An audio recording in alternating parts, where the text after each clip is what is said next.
Ces images ne sont pas à confondre à celles d'aujourd'hui, mais elles sont celles de la veille de l'avènement de la province du Lualaba. Seul son aspect de présentation vous prouve réellement ce à quoi Kolwezi ressemblait à son entrée au niveau de l'actuel bureau de la 2GM et du parking de la mairie. Alors qu'encore commissaire spécial adjoint du gouvernement, en charge des questions économiques et financières, l'élargissement de la principale voie d'accès de la ville de Kolwezi et la modernisation des différents bâtiments de l'entrée du chef-lieu de cette nouvelle province constituaient une des préoccupations majeures de cet élu des dieux, Fifi Masuka Saini, la maman catholique.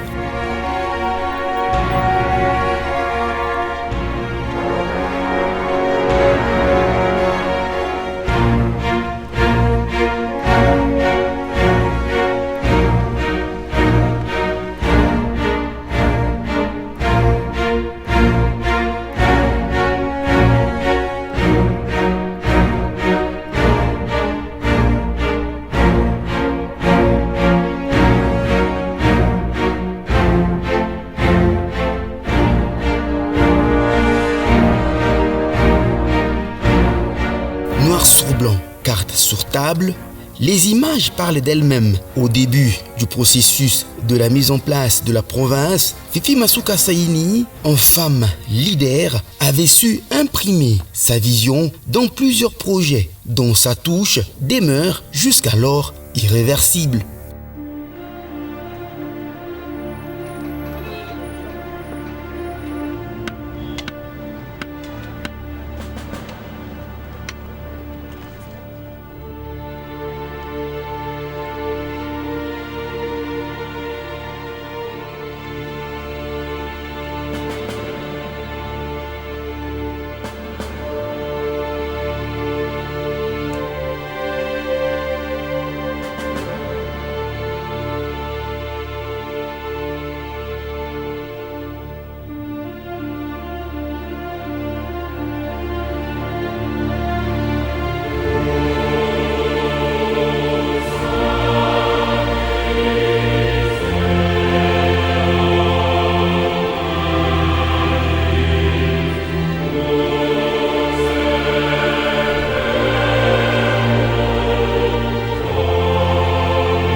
Bon, ce n'était qu'une parenthèse importante pour faire comprendre l'importance du leitmotiv de Madame le vice-gouverneur et gouverneur Ayi Fifi Masuka Saini à poursuivre avec conviction sa mission, celle de rendre le droit à cette province qui croupissait dans une injustice de rétribution de ses dividendes provenant essentiellement des richesses de son sol et sous-sol.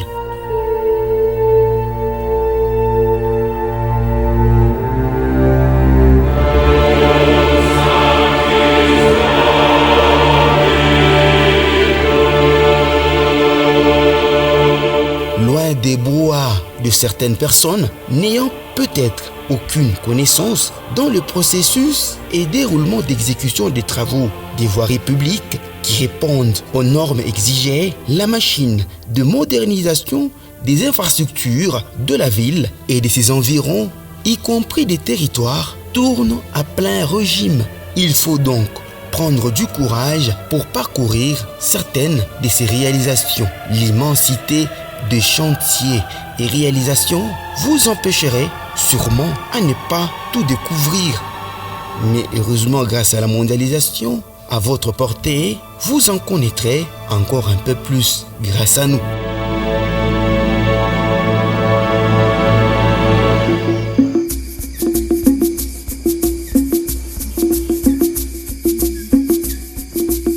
En faisant un simple tour sur la route nationale numéro 39, au rond-point Mwangezi, en rentrant vers l'entrée de la ville, cette route d'intérêt national qui traverse la ville continue son processus d'essor élargissement. Après préparation des dallos, des buses, l'entreprise commise à ces projets, la Sinomine, prépare le terrain pour qu'il reçoive de l'asphalte du côté gauche alors que le côté droit venait de recevoir sa couche de roulement, ce qui clairement explique même à ce niveau le désengorgement de la voie. Sinomine, qui a pour mission d'exécuter les travaux sur le 28 km, une route de 4 voies, la réalisation de caniveaux, de passages pour piétons et motards, ainsi que placer les lampadaires d'éclairage public, se débrouille déjà bien. Et le ministre national des infrastructures de passage dans cette province, Alexis Guizarro, a lui-même vu de ses propres yeux la qualité du travail abattu aux côtés de tous les experts et inspecteurs du domaine routier de la République démocratique du Congo. La mention est excellente. La réalisation de toute cette route répond aux normes et son exécution respecte le délai. Bon, celui d'expert, pas de commentaires à y émettre. Chapeau bas à la Jeanne d'Arc congolaise Fifi Masuka Saini. En bon élève, elle ne manque pas à chaque fois de demander conseil aux experts et des observations pour améliorer, si importance il y a, la qualité du travail. Sur la route qui mène vers l'aéroport de Kolwezi, ici naît un grand projet de la construction de l'échangeur routier. Jusqu'alors, l'entreprise Forest, commise à l'exécution de ce chef-d'œuvre, continue les travaux de préparation du terrain et se trouve dans le délai de construction. Et au-dessus de la RN39, on va avoir un deuxième pont, toujours avec 4 voies. Donc la bretelle, elle va être de l'autre côté dans le terrain clôturé, là où il y a les machines qui travaillent actuellement. Donc si vous voulez partir de l'aéroport vers Kolwezi, vers la ville, vous allez emprunter les deux ponts pour ressortir de l'autre côté directement sur la voie où les Chinois sont en train d'élargir. Si vous arrivez de Lubumbashi pour rentrer vers l'aéroport, vous prenez la bretelle en dessous et vous repassez par les ponts qui débouchent directement sur l'aéroport. La structure des chaussées, ce sera donc 4 voies avec une partie asphalte 5 cm, 15 cm de tout venant, du géogrid et la couche de fondation en latérite. Le ministre national des infrastructures, Alexis Guizarro, s'est aussi imprégné des travaux importants initiés par Madame le gouverneur Fifi Masuka Saini dans la lutte contre les érosions à l'entrée du Komassar, derrière le quartier latin. C'est plus d'une centaine de maisons qui avaient disparu par manque d'une politique pour lutter contre ces érosions. Heureusement, la solution a vite été mise sur la table. L'entreprise Towa s'est mise à l'œuvre pour la construction d'un grand collecteur d'eau tout en stabilisant le sol par la construction d'un mur. Entre-temps, elle construit un pont moderne pour permettre un passage sans condition à tous les habitants de ce quartier en remplacement de celui en tôle qui y existait toutes ces années. Tunaremercie sana. Huku na mapendo mama, hakuna unafiki wala hipokrisi. Huku na mapendo. Mungu akutangulie mama.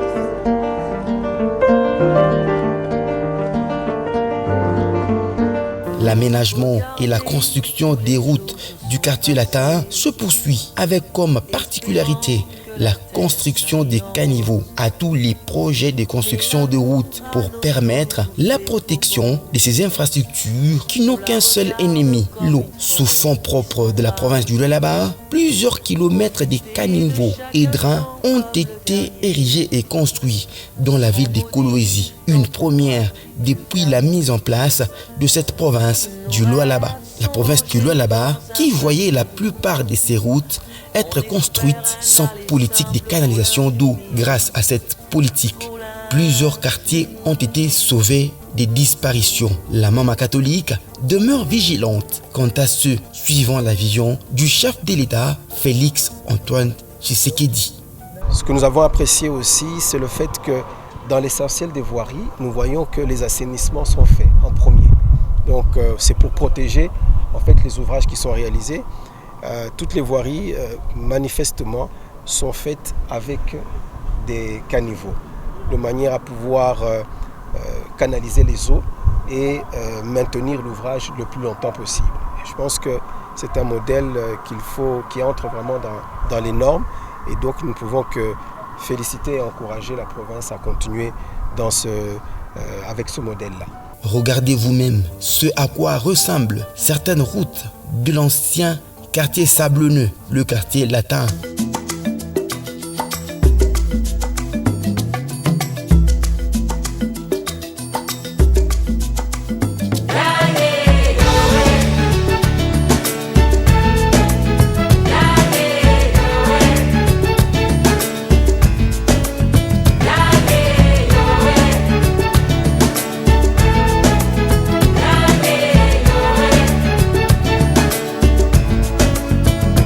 L'avenue Kakese, entièrement finie, elle relie Ngungandu en passant par le QG.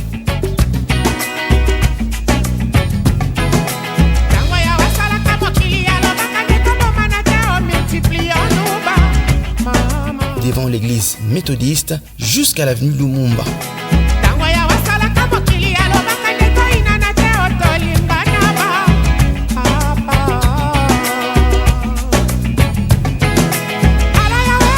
L'avenue Kalima, en pleine préparation, attend sa couche de roulement.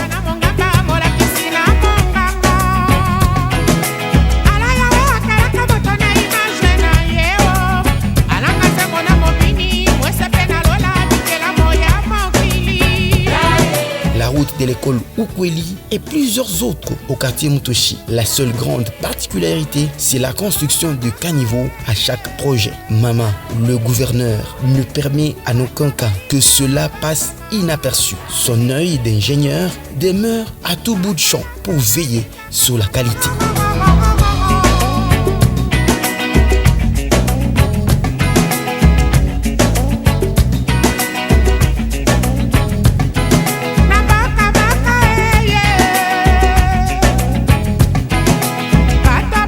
La cité Kamanyola, après les travaux de construction de caniveaux sur l'avenue Katakokombe, Kamanyola a vu sa route Ikuku être asphaltée en entier en partant de la route nationale numéro 39 au niveau de Mwangeji, en passant par l'avenue Mangui jusqu'à l'avenue Katakokombe. Regardez vous-même la qualité du travail abattu sous initiative de Madame le gouverneur Fifi Masuka Saini, la Jeanne d'Arc. En même temps, la route Mwachisengi qui va aussi de la RN39 au niveau de l'entrée de l'avenue Kazembi qui s'étend jusqu'à l'avenue Katakokombe vient d'être préparée et sera asphaltée dans moins de 2 jours. Dans le même souci de désengorger la RN39, cette fois, jetons un coup d'œil sur cette route qui relie l'arrêt Tigou à la route Katakokombe. Cette fois de plus de 800 mètres était impraticable jadis, mais elle peut aussi être utilisée. Une route qui aidera sans doute les habitants de ce quartier à ne plus garder leur véhicule à la belle étoile, car contraint jadis par l'impraticabilité de cette dernière. Balabala vile ilikuwaka avant haina tena hivi tuko naiona, parce que mabalabala yote tunaona kupitia gouverneur wetu Fifi Masuka eko natengenesha mabalabala yake, na tunampikia tena asante na president wetu Antoine Félix Chilombo juu ya kazi yake tena iko natumika na gouvernement yake.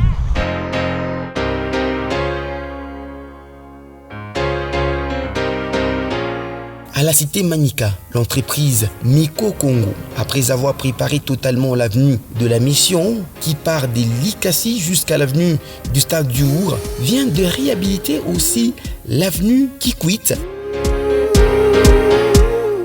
Matadi et Boma, ces avenues qui attendent d'être asphaltées, ce qui redonne encore le sourire à cette population de la cité Manika qui se sentait oubliée.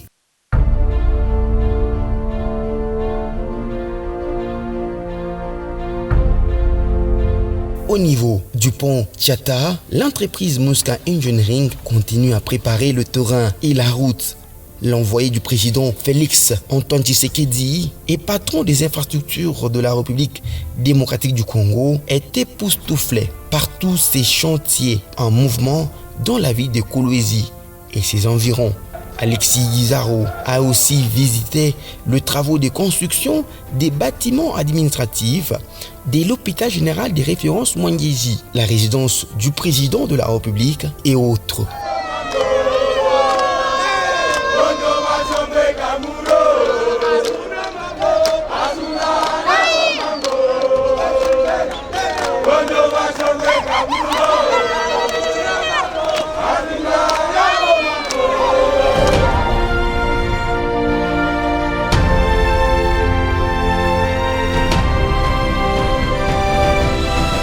Quant à l'évolution des constructions, des infrastructures scolaires, tout évolue à grande vitesse. À l'épée Mikuba de Moussonoy, par exemple, l'entreprise Cercas s'apprête à finaliser les travaux de construction des 20 classes d'un hôpital et des bureaux administratifs de cette école.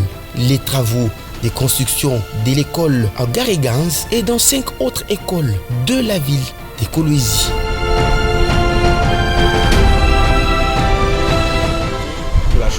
Nous rentrons à Kinshasa, comme je le disais, avec un sentiment quand même de satisfaction en nous disant que, effectivement, ici en province, vraiment des projets sérieux sont en train d'être réalisés et que nous pouvons que terminer en félicitant le gouvernement provincial et en particulier Madame la gouverneure pour son leadership dans cette province. Et voilà.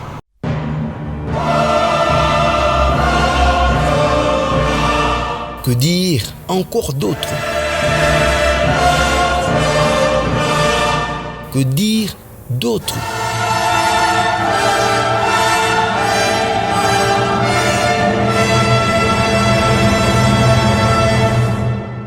L'immensité des chantiers ne nous permet pas de finir en un coup. La Jeanne d'Arc congolaise Fifi Masuka Saini, sous financement de la province du Lualaba, poursuit sa mission de modernisation de sa province et rien ne pourrait la décourager. En une année et demie, voir la taille du travail abattu et la vitesse de certains chantiers sous financement de la province seule, l'on comprend réellement la volonté qu'elle incarne pour parachever le projet de développement initié dans cette province.